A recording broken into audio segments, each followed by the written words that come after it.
नाजरीन, assembly election से मुत्तलिक बड़ी खबर यह है कि नेशनल कॉन्फ्रेंस और कांग्रेस की अलायंस हुई है, तय हुई है।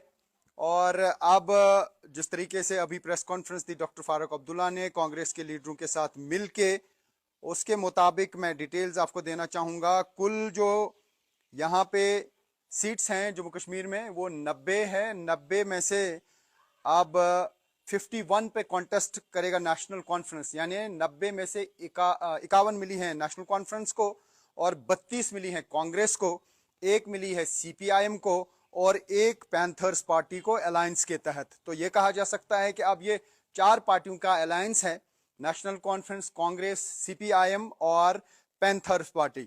और 5 जो सीट्स रहीं तो उस पे दोनों पार्टियों ने तय किया कि वो एक दूसरे के साथ कॉन्टेस्ट करेंगे फ्रेंडली मैनर में, यानी नेशनल कॉन्फ्रेंस का भी कैंडिडेट खड़ा होगा और कांग्रेस का भी कैंडिडेट खड़ा होगा।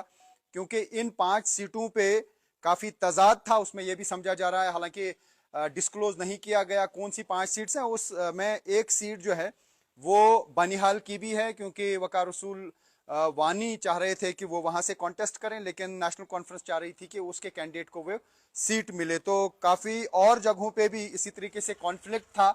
तो कुल मिला के अब तय ये हुआ है नेशनल कॉन्फ्रेंस और कांग्रेस की अलायंस को लेके कि नेशनल कॉन्फ्रेंस 51 आउट ऑफ 90 में से 51 सीट्स पे कॉन्टेस्ट करेगी, जिसका साथ देगी कांग्रेस, और कांग्रेस कॉन्टेस्ट करेगी 32 में और उसको साथ देगी, यानी कांग्रेस को साथ देगी नेशनल कॉन्फ्रेंस। एक सीट सीपीआईएम के लिए रखी गई, यानी मोहम्मद यूसुफ तारिगामी उस पर कॉन्टेस्ट करेंगे और एक सीट मिलेगी पैंथर्स पार्टी को। तो 4 पार्टीज का ये फिर अलायंस है।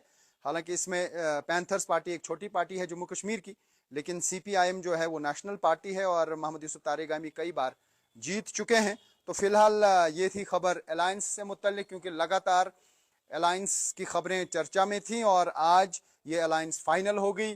कई टॉक्स के राउंड्स हो गए, सलमान खुर्शीद भी आए थे, केसी वेणुगोपाल और मिस्टर सोलंकी और भी काफ़ी सारे लीडर्स कांग्रेस के आए थे। और आपको मालूम है कि हाल ही में जो राहुल गांधी हैं या ये कांग्रेस के प्रेसिडेंट मल्लिकार्जुन खड़गे, वो मिले थे डॉक्टर फारूक अब्दुल्ला को, उमर अब्दुल्ला को, और अलायंस की बातें लगातार हो रही थी। हालांकि उन्होंने उसी टाइम ये कहा था कि अलायंस हुई है, लेकिन सीट शेयरिंग फार्मूला को लेके काफ़ी तजाद था, काफ़ी कॉन्फ्लिक्ट था।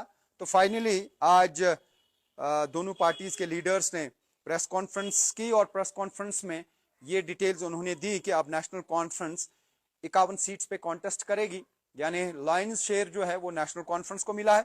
32 पे कांग्रेस कॉन्टेस्ट करेगी और एक सीट सीपीआईएम को और एक सीट मिलेगी पैंथर्स पार्टी को।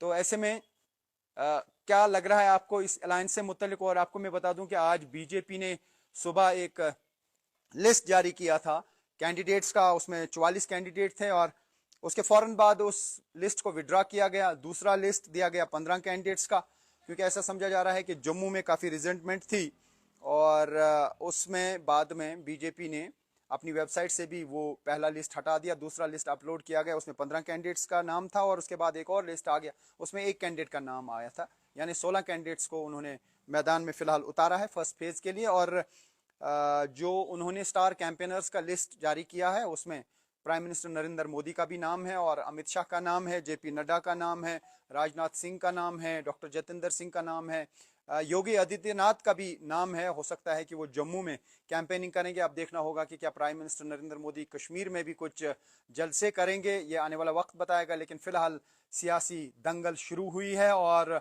इस सियासी दंगल में कौन जीतेगा, किसको हराया जाएगा, ये 4 तारीख को पता चल पाएगा। आपको मालूम होगा कि फर्स्ट फेज का जो इलेक्शन का फर्स्ट फेज है वो होगा 18 तारीख को, 18 सितंबर को, और दूसरा फेज होगा 25 तारीख को और थर्ड एंड लास्ट फेज होगा 1 को। तो फिलहाल ये थी खबर जम्मू कश्मीर के असेंबली इलेक्शंस।